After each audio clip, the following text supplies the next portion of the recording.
everyone. Welcome to another episode of Frozen Oil. Once again, it's Rich coming at you, and we are recapping game number 23, Edmonton Oilers versus the Tampa Bay Lightning. And unfortunately, it was another upsetting game.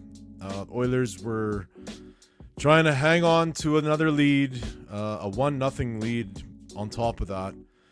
And the Tampa Bay Lightning tied the game up late and end up winning in overtime. Honestly, Calvin Pickard had a great performance. We're not going to be blaming the goaltending. It's going to be hard to blame, any of the Oilers directly for this Tampa Bay loss. A back-to-back game right after Washington, and not a lot of rest for them. But like most Oiler fans, we have to point the finger somewhere. And right now, for me, it's becoming, still to this point, very obvious that we are losing points here and there strictly because of coaching decisions. I'm probably the last one that's going to say we got to change coaches because we've changed the coaches so many times. But it gets to a point where it's just mind-boggling how these decisions keep being made. We tend to always throw people into the fire. We never give them time to settle in. Zach Hyman's return is a prime example of that. He starts off against the Capitals on top line, and then he's starting the game against the Tampa Bay Lightning on the third line. We don't have even though Skinner is struggling heavily like he did in previous years, we keep going back to him. We're not relying on Calvin Pickard. Remember, Calvin Pickard had over 20 wins last year as a backup goalie. So we're not capable of riding the hot hand, and this video is coming to you the day after. They've recalled Clattenburg to come up to play against one of the toughest teams in the NHL, the Florida Panthers. So we're going to be throwing that rookie into the fire. It's just the decision making with the lines have to be, and just the lineups, not giving people time to settle in. You have a player like Savoie that is at minimum deserving second line minutes. You're burying him on the third line, expecting him to, instead of showing off his number one traits, which are all, skating and offense, you're putting him on a checking, mission. Like, these are the kind of decisions that upset me. There's also news about Paul Coffey and why he left the team. It was the exact same defense as last season. Only difference is Paul Coffey's not behind the bench. And then they have, people running their mouths that, that's not the case, and he wasn't arguing with anybody and all this stuff. And it's just like, we always have these kind of behind the scenes things going on that just keep getting buried. And to hardcore fans, it's so obvious there's problems within the organization. And I've been saying for 10 years now, it's been the number one culprit for all of this stress that we have to deal with as fans is management. We keep pushing the reset button and getting other people in, but the same thing seems to keep happening. So truly, we don't know who's calling the shots behind the scenes and why these decisions are being made. And you look at a team like the Anaheim Ducks. The Anaheim Ducks, people are wondering when they're going to come down, when are they going to come back to earth. They're not going to come back to earth because the pilot of their ship in Joel Quenneville is a damn astronaut. He's not going to come back to earth because he knows what he's doing. He has a proven record, and these guys are available, and we don't get them because we continue to do this within, they called it the old boys club back in the day. And I mean, as a fan, it gets really frustrating because you want a championship at the end of the day. It's been 35 years for us, waiting. We've come close. 2 Game 7 losses, a Game 6 loss. There are teams that would kill for that. But at the same time, those teams didn't have 4 first overall picks in 6 years. So what we have to work with here, we're very lucky in having McDavid. And those first overall picks don't even include Draisaitl as a 3rd overall pick. So we've had a lot of suffering, but the rewards after never come together because they don't put it together. So that's all I'm going to say on where things are at right now. Again, you have solace in that the effort was there. But at the same time, McDavid's looking really tired. Draisaitl's looking really tired. That overtime goal, McDavid's on the back check. I mean, how much can we expect out of our stars? It seems like they're just so tired, and they're like being given penalty kill. I said this at the beginning of the season. I don't want Draisaitl and McDavid on the penalty kill. And if this is something they requested as an organization, as a coach, as management, you have to say, sorry guys, no, we're not going to risk you guys getting injured because we want to try to generate offense on the penalty kill. It's ridiculous to me. And that's going to, if you're giving up 2 or 3 penalties a game, that's another 2-3 extra minutes of McDavid and Draisaitl on a penalty kill and getting more tired. So these are the kind of things that keep happening. They might seem small, but I'm telling you, their record right now is the proof in the pudding. It doesn't work. So I'm just going to leave it at that. And we are going to go straight to X here and see what everybody else has to say here. Since we are plugging things right now, I am going to kindly ask everyone that hasn't already to please consider subscribing. We'd really appreciate it. We are approaching 1,100 subscribers. And once again, this is a fan channel. So we try to just chat about what everybody's chatting about, at work the next day or with their friends on the phone after the game, or with a stranger they meet on the street. These are the conversations Oiler fans are having. And we try to bring that to you here on Frozen Oil. So having said that, we will go straight to X here and see what's going on. First one from Oilers John. Why did they let Nick Paul just skate in unbothered? And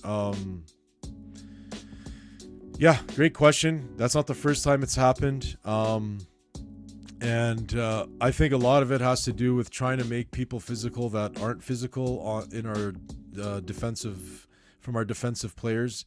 And then just people being tired. It's a long road trip, and I just don't think the coaching staff is managing the minutes as well as they could. So that's, the 2 glaring reasons for me. Next one from Amy. It's hard to criticize the Oilers on the efforts, so I'm going to have to blame Jack for jinxing us multiple times in the last 10 minutes. And you know what? I know exactly what you're referring to. He keeps mentioning these things about wins and stuff like that before it happens. He did it multiple times in multiple games. To be that superstitious to think that it's him and not, bigger underlying things, is a little bit reaching, but at the end of the day, we're just not getting the results. So, I agree with you there, Amy. It's getting hard to keep dealing with this, and we got to try to find, a reason for it. And sometimes you go to that superstitious stuff for the reasons, but I think it's way more than that. Next one from David Staples. Oilers have gone from a dominant team at even strength in Knoblauch's first year to getting dominated so far this year. Differentials for grade A shots, 5 alarm shots, and goals all crashing. What is your top theory for why this happened so far this year? And there are the stats. And Dave, I'll tell you my top theory is management. Next one from Sid, NHL Sid. So the Oilers still don't have a regulation win since October 28. They remain tied for last in the NHL in regulation wins with 4. Again, This is a major stat. If you're a contender, you just don't go this long. I know the last couple of years we've had horrible starts. That doesn't mean it needs to keep happening and should happen, and we have an excuse for it. At this point right now, the team is just not good enough. And we need, like I've mentioned many times, we need help in every category. From goaltending, to defense, to forwards, to coaching, to management. Because everything is just this bogged down and too slow to react and too slow to make the right decisions. And with this shortened schedule with the Olympics, you just don't, no one's going to wait for you. And we're over a quarter of the way through the season, and look where we're at. So, I mean, it's not too late, but as mentioned many times here on Frozen Oil, some changes need to be made, and unfortunately it's probably not going to happen till the deadline because management refuses to make changes during the year. Next one from Edmonton Oilerlytics. Okay, fire Knoblauch. This is the worst the Oilers have looked since Tippett. And Tippett was a long time ago. Tippett's, 4 or 5 years ago? So, I mean, again, you're talking McDavid prime years. And this kind of jokester Bush League stuff is still happening with our team. It's so frustrating. Next one from Rob Soria. Got a feel for Pickard. His NHL career was likely on the line, and he played his ass off when his team was on fumes. Unfortunately, two got past him at the worst time. Oilers needed that point, win in Florida, and head home with a 500 road trip. You'd take that no matter how you're playing. Pickard played awesome. Again, even there's games where Skinner plays awesome, like the game in against the Rangers with the shutout 2-0 win. You know, it's not, you know, are they capable of doing that every once in a while? Yes, but it's the consistency. You need consistency in net, and we just don't have it. Next one from the Oilers themselves. Let's see what Mr. Pickard had to say after the game. Calvin, just maybe take us through tonight's result. It looked like you guys had it right till the very end, but a couple of quick ones at the end turned the fortunes here. Yeah, I really liked how we played. You know, it's not the easiest back-to-back coming from Washington, but I feel like we do things the hard way. We like to do it the hard way, and right from the get-go, we had a good game. Obviously, in the third, they kind of took it to us. They're a great team as well. They had some good looks, but very unfortunate result. On the defensive side of the puck, what did you like about the execution? Is there anything in particular that stood out to you with the group in front of you tonight? Yeah, I feel like it's probably the most shots I've had all year, but probably the least amount of big chances that we gave up. So. Yeah, it was really good. We were staying tight, good in the middle. Penalty kill was good sticks, let me see the pucks, and, we kept the goals against them. How did you feel about your game tonight? It looked like you were dialed in right from the start. Yeah, it was good. It goes hand in hand. My back's always against the wall. I needed to have a good game here tonight, and, I did. It's just an unfortunate result, and but my team, we really made it easier on me. Play good defense, and that makes my job easier. How do you kind of eliminate some of that noise that might be going around when you say needed to have a good start? How do you kind of tune that out and make sure that you're ready to play your game? I mean, ever since I got there, I've been game by game, and it's the hardest league in the world to get into, and it's even harder to stay in. So, really good game for me tonight. Need to build off that. Need to keep throwing that game out there. Calvin, just maybe. Well, that's what Calvin Pickard had to say. Again, you could tell by his body language, he's very upset. He knows he, stood on his head. And unfortunately, they get that tying goal, and then anything can happen in overtime. Obviously, happy we got the point. It's definitely not on Calvin Pickard that game. He played awesome. But there is no Oilers offense. So, the Oilers start out with 11 shots on goal in the first period. They take a 1-0 lead, and then they only have 4 shots in the second period and 7 shots in the third period. So they had just as many shots in the first period as they did in the next 2 periods. Our goaltending is going to need run support. We've known that for years. So, again, this formula of trying to protect a 1-0 lead, you are not the team for that. You have to keep your foot on the gas and keep trying to get as big of a lead as possible for your team, for your goaltending, so that you can get a win. And we haven't had a win since October 28th in regulation. Next one from Taco Bella. This one's funny. The Edmonton Oilers hockey team. Talk about being stressed out. Next one from Tim at NHL Harrison. Oilers played hell of a game tonight. Got a little flat-footed in the third period, but that is to be expected on back-to-back. Was proud of the team tonight. They gave it a hell of an effort, and Pickard was very good.